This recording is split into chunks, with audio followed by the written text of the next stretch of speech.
Hello friends, welcome back to my channel smart study from home. Last lecture में friends हम लोग IGS 1 पढ़े थे। आज हम लोग IGS 2 पढ़ेंगे। जो लोग गवर्नमेंट अकाउंटिंग का प्रीवियस थ्योरीज लेक्चर नहीं देखे हैं तो ऊपर दिए गए आई बटन पे क्लिक कीजिए एंड आप लोग को सारे लिंक्स अवेलेबल हो जाएंगे। आज हम लोग पढ़ेंगे friends accounting and classification of grants in aid. छोटा सा स्टैंडर्ड है फ्रेंड्स IGS 2, बहुत ईजी है। स्टार्ट करते हैं। पहले तो फ्रेंड्स आपको ये पता होना चाहिए ग्रांट इन एड क्या है, उसके बाद हम उसका अकाउंटिंग एंड क्लासिफिकेशन पढ़ेंगे। ठीक है, देखो ग्रांट इन एड क्या होता है ना, ये एक फाइनेंशियल असिस्टेंस है जो कि एक गवर्नमेंट दूसरे गवर्नमेंट को देता है। क्यों देता है?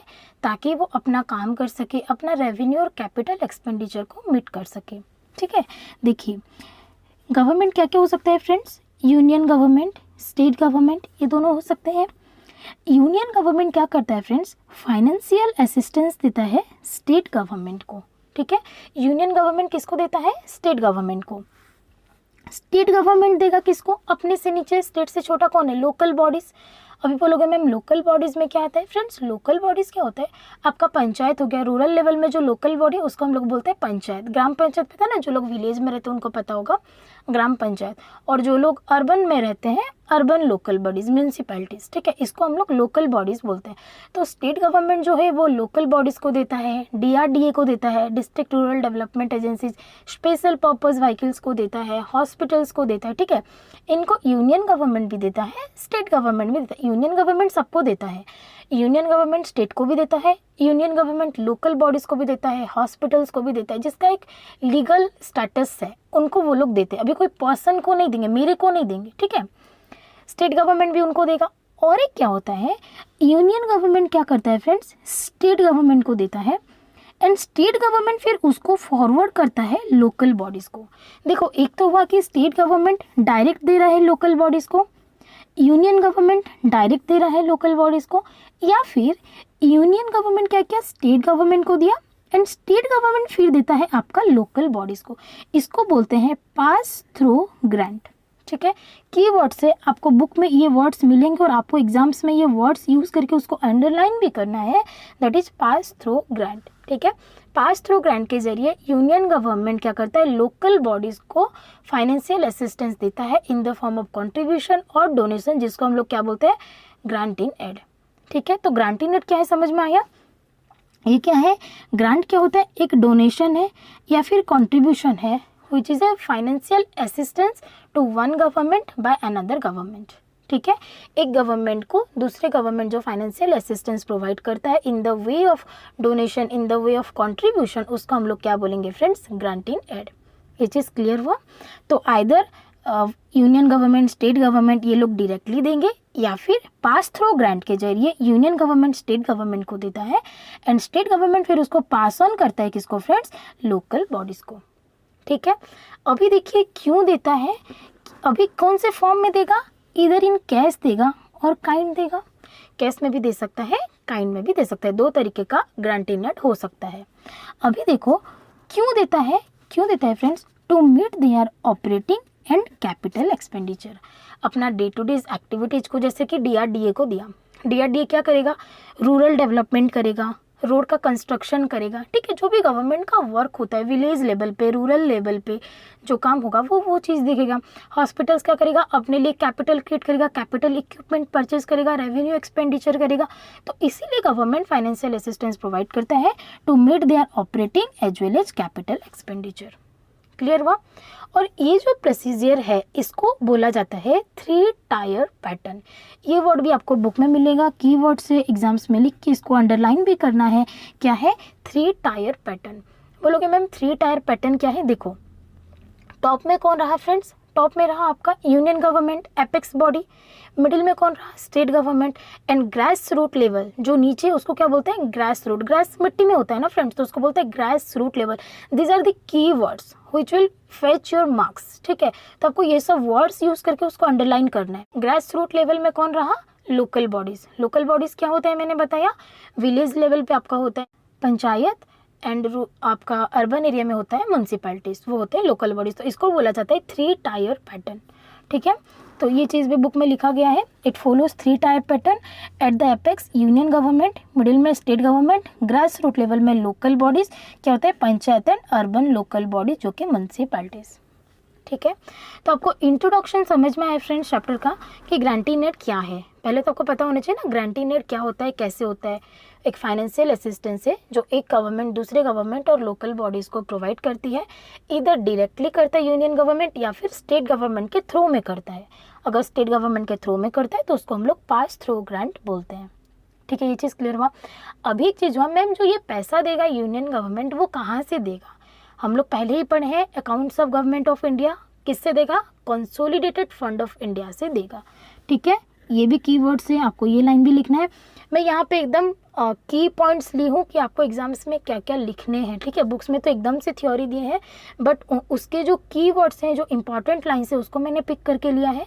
ग्राफिकली पढ़ेंगे तो आप लोग अच्छे से लिख पाएंगे। सो अगर एग्जाम में IGES 2 आता है तो आपको इंट्रोडक्शन में ये सारी चीज़ें लिखनी है। आप चाहे तो आप एक ग्राफ भी बना सकते हैं। ग्राफिकली आप जितना प्रेजेंट करेंगे, आपका आई कैचिंग जितना होगा आपका पेपर, आपका मार्क्स भी उतना अच्छा आता है। ठीक है, तो इंट्रोडक्शन समझ में आया। अभी देखिए इसका ऑब्जेक्टिव क्या है। जाहिर सी बात है फ्रेंड्स, हेडिंग क्या है? Accounting and classification of guarantee net. तो गारंटी नेट जो है उसका अकाउंटिंग करना है पहले, दूसरा क्या करना है? क्लासिफिकेशन करना है। तो IGES फॉर्म किया गया है, उसका ऑब्जेक्टिव क्या होगा? हम कैसे अकाउंटिंग करेंगे उसके लिए प्रिंसिपल्स बनाना, ये उसका ऑब्जेक्टिव होगा। और दूसरा क्या होगा? अगर अकाउंट्स करने में कुछ प्रॉब्लम्स आती है तो उसका सॉल्यूशन प्रिस्क्राइब करना, प्रैक्टिकल प्रॉब्लम्स अगर कुछ आती है तो ये 2 चीज़ें ही ऑब्जेक्टिव में दी गई हैं। Prescribe principles for accounting of GIA। ठीक है, आप अगर GIA को जो अकाउंटिंग करेंगे डिफरेंट गवर्नमेंट अपने अपने अकाउंट्स में, तो उसके लिए वो प्रिंसिपल्स देगा। बोथ एज ग्रांटर एंड ग्रांटी, ये 2 वर्ड्स आए, ग्रांटर एंड ग्रांटी। कैसे? एक गवर्नमेंट जो फाइनेंशियल असिस्टेंस प्रोवाइड कर रहा है उसको हम लोग बोलेंगे ग्रांटर, एंड जो फाइनेंशियल असिस्टेंस ले रहा है, रिसीव कर रहा है, उसको हम लोग बोलेंगे ग्रांटी। तो दोनों गवर्नमेंट है, दोनों गवर्नमेंट, एक दे रहा है ग्रांटर, एक ले रहा है ग्रांटी। तो दोनों ही अपने बुक्स में कैसे अकाउंटिंग करेंगे उसके लिए वो प्रिंसिपल प्रिस्क्राइब करेगा, and practical solution prescribe to remove difficulties. अगर कुछ डिफिकल्टीज आती है तो प्रैक्टिकल सॉल्यूशन भी देगा, that how to remove the difficulties. ठीक है, ऑब्जेक्टिव समझ आया। इंट्रोडक्शन हुआ, ऑब्जेक्टिव हुआ। अभी बुक में दिया है फ्रेंड्स अकाउंटिंग। ठीक है, मतलब गारंटी नेट अगर दिया जाता है, एक गवर्नमेंट दूसरे को देता है, तो अकाउंटिंग कैसे की जाती है? देखिए बहुत ईजी है, छोटा छोटा पॉइंट है, छोटा सा IGES है। देखिए गवर्नमेंट कितने हुए फ्रेंड्स? 3 है। एक हुआ आपका यूनियन गवर्नमेंट, एक हुआ आपका स्टेट गवर्नमेंट, एक हुआ आपका लोकल बॉडीज। तीनों अलग अलग है और तीनों सेपरेटली अकाउंट्स मेंटेन करेंगे। अभी यूनियन का स्टेट थोड़ी मेंटेन करेगा, स्टेट का लोकल बॉडी थोड़ी मेंटेन करेगा, तीनों अपना अपना करेंगे। तो बुक्स में बस एक ही लाइन दिया गया है, क्योंकि ये तीनों गवर्नमेंट अलग अलग है, अकाउंट्स आर सेपरेट, तीनों के अकाउंट सेपरेट है तीनों गवर्नमेंट के, hence asset and liabilities are recorded separately. क्योंकि ये तीनों गवर्नमेंट अलग है एंड तीनों गवर्नमेंट का अकाउंट्स भी अलग है, फाइनेंशियल स्टेटमेंट्स अलग प्रिपेयर होता है, तो इनके जो एसेट्स एंड लाइबिलिटीज हैं ये अलग अलग रिकॉर्डेड होंगे अपने अपने अकाउंट्स में। ठीक है, तो अकाउंटिंग के लिए एक ही लाइन दिया गया है, तो मैंने ये बता दिया। अभी देखिए स्कोप का मीनिंग क्या होता है? स्कोप का मीनिंग है कि कितना दूर तक स्प्रेडेड है, मतलब IGES 2 का जो डायमेंशन है, जो एरिया है, वो कहाँ तक फैला हुआ है, हम कहाँ कहाँ पे यूज़ कर सकते हैं। तो जाहिर सा बात है फ्रेंड्स, क्योंकि एक गवर्नमेंट दे रहा है, एक गवर्नमेंट ले रहा है, तो दोनों अपने फाइनेंशियल अकाउंट्स में अप्लाई करेंगे IGES 2 को as a grantor as well as a grantee. ये सब कीवर्ड्स है, आपको याद रखना, इसीलिए मैं बार बार यूज़ कर रही हूँ। ग्रांटर के बुक्स में भी होगा, ग्रांटी के बुक्स में भी होगा। फाइनेंशियल अकाउंट्स में मेंटेन करने के लिए IGES 2 अप्लाई करेंगे। IGES 1 जब पढ़ा है मैंने बोला था, एक लाइन हमेशा लिखोगे कि फाइनेंशियल स्टेटमेंट तब तक कंप्लाई नहीं माना जाएगा जब तक IGES का कंसर्न IGES 1 है तो 1, 2 है तो 2, जब तक उसके सारे रिक्वायरमेंट्स फुलफिल नहीं हो जाते। ठीक है, ये 2 पॉइंट्स दिया है। एंड द थर्ड वन इसके पास थ्रू ग्रांट के बारे में दिया है कि IGES 2 जो है वो पास थ्रू ग्रांट भी इंक्लूड करता है। ठीक है, तो वही दिया है, देखिए it applies to central government, state government for accounting and classification of GIA given और टेकन। एक देता है और एक लेता है, तो दोनों को अपने फाइनेंशियल अकाउंट्स प्रिपेयर करने के लिए अप्लाई होगा। This standards encompasses cases of pass through grant. Pass through grant मैंने बता दिया, आप इसमें लिख सकते हैं, यहाँ पे बुक में दिया है, that is financial assistance provided by union government to state government and then it is passed on by state government to local bodies, hospitals. ठीक है, ये सारी चीज़ें हैं, तो आप यहाँ पे आगे ऐड कर सकते हैं। फिर बोला financial statement should not be described as complying with this standard unless they comply with all requirements content therein. ये जो पॉइंट्स है ये हर बार रहेगा, ये मैंने आपको IGS 1 में भी बताया था, अभी भी बता रही हूँ, ये हर एक पॉइंट पे रहेगा। ठीक है, अगर स्कोप है तो ये एक लाइन को आपको आंख बंद करके लिखना है। क्लियर है? अभी देखिए फ्रेंड्स, ये जो IGS है इस पर एक चीज़ दिया है, रिकॉग्निशन। ठीक है, रिकॉग्निशन क्यों आया है देखिए। रिकॉग्निशन क्या है, गवर्नमेंट का जो ग्रांट है वो दो फॉर्म में मिलता है, कैश में मिलता है और काइंड में मिलता है, ये मैंने बताया। अभी देखिए, अगर गवर्नमेंट कैश में दे रहा है तो उसको जो ग्रांटर और ग्रांटी है अपने बुक्स में किस वक्त रिकॉग्नाइज करेंगे, फाइनेंशियल स्टेटमेंट में। एंड अगर वो काइंड में देता है तब कैश किस टाइम पे रिकॉग्निशन करेंगे। देखिए, अगर गवर्नमेंट ग्रांट कैश में है, ठीक है, पहला है कैश, अगर कैश में है तो ग्रांटर के बुक में कब लिखेंगे friends, at the time of cash disbursement. ठीक है, जब ग्रांटर कैश दे देगा, एज सुन एज मैंने अभी दे दिया, गवर्नमेंट ने अभी डिसबर्स किया कैश, वो इमीडिएटली अपना रिकॉग्नाइज कर सकता है, बुक्स ऑफ अकाउंट्स में रिकॉर्ड कर सकता है, अगर वो जो ग्रांटी नेट है वो कैश में दे रहा है। ग्रांटी कब करेगा फ्रेंड्स, ग्रांटी करेगा eight the time of receipt. ठीक है, तो अगर कैश में है, अगर ग्रांटी नेट कैश में है तो ग्रांटर कब करेगा, एज सुन एज जब कैश डिस्पर्स हो गया। ग्रांटी कब करेगा, जब कैश रिसिप्ट हुआ। क्लियर हुआ? कैश के केस में एक्चुअली जब डिस्पर्स हुआ तो ग्रांटर करेगा, जब रिसिप्ट हुआ तो ग्रांटी करेगा। लेकिन अगर कैश काइंड का है, अगर काइंड में दिया गया है तो डिफरेंस क्या है, ग्रांटर कब करेगा friends, at the time of receipt by grantee. जब ग्रांटी रिसिप्ट करेगा ना तभी ग्रांटर रिकॉर्ड करेगा। कैश में क्या होता था, कैश डिस्पर्स कर दिया, ग्रांटर ने रिकॉर्ड कर लिया, कैश रिसिप्ट कर लिया, ग्रांटी ने रिकॉर्ड कर लिया। लेकिन काइंड में तो कब होगा, दोनों ही कब रिकॉर्ड करेंगे, जब ग्रांटी रिसिप्ट करेगा। ठीक है, both grantor as well as grantee. Grantee कब करेगा, ग्रांटी भी at the time of receipt by grantee. ठीक है, तो दोनों ही सेम है इस केस पे। अगर काइंड पे है तो ग्रांटी जब रिसीव करेगा तभी रिकॉर्ड होगा दोनों के बुक्स ऑफ अकाउंट्स में। रिकॉग्निशन समझ में आया?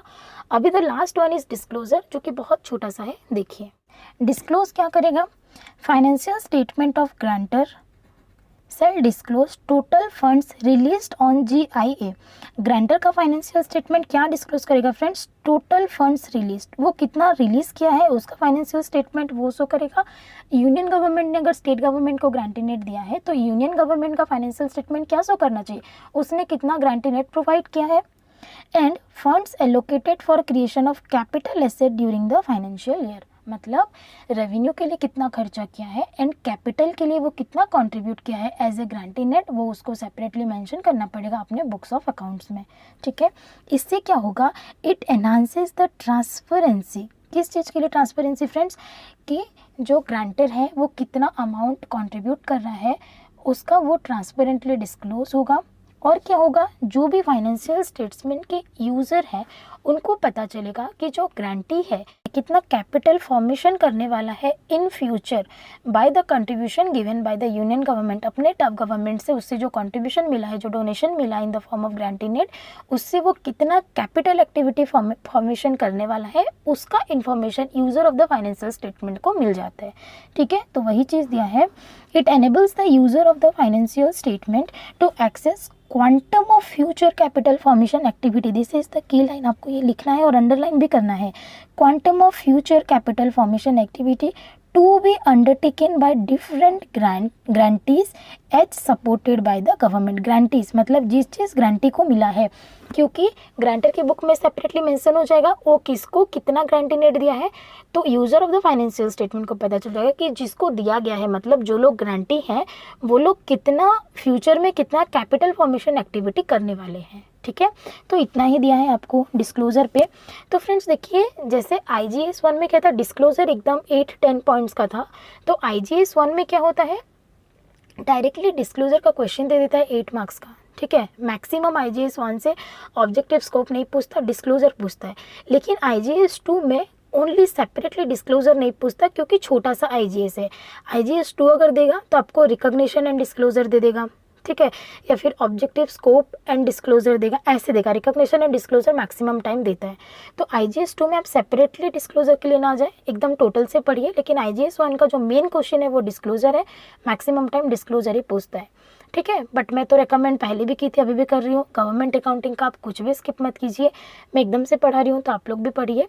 एंड IGS 2 में बुक से नहीं करवा रही बिकॉज छोटा सा IGS है एंड ग्राफिकली मैंने बहुत अच्छे से बता दिया है। आप लोग बुक पढ़िए, आप लोग को अच्छे से समझ में आ जाएगा, ठीक है फ्रेंड्स। फिर मिलते हैं नेक्स्ट क्लास पे, तब तक के लिए बाय बाय, टेक केयर।